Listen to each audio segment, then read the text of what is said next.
GST आपण आनिथिले जेतेबेले तार संशोधित संस्करण एटी इम्प्लीमेंट करा जायथिला सेतेबेले कहा जायथिला ये एक जुगांतकारी पदक्षेप एवं जेतेबेले आज 22 तारिख रे आपनकर एटी जीएसटी पे माननीय प्रधानमंत्री के धन्यवाद दउछंती सेतेबेले आपण कहिले ये दरदाम ह्रास करिवो लोकंकर क्रय शक्ति वृद्धि करिवो एवं अभिवृद्धि रे सहायक हबो ताले 2017 मसिया जुलाई 1 तारिख रु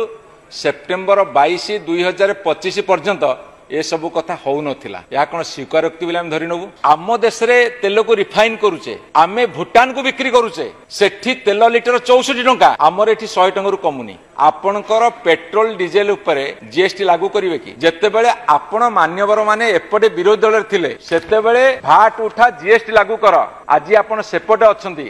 आपण निष्पत्ति नै परिवे कि जदि निष्पत्ति नहीं पारिबे आमे डाकी बजई डिंडिम पिटिकी अजस्र अजस्र धन्यवाद जानी भाविबार किछि नाही। ऑनरेबल डेप्यूटी स्पीकर सर एठी आमे धन्यवाद दौचे राज्यवासी तरफ मु आपन कहि रखे एटा गोटे पार्टली स्टेप निया एटा नॉट एनफ यथेष्ट नुहे एवं सफिशिएंट भी नुहे।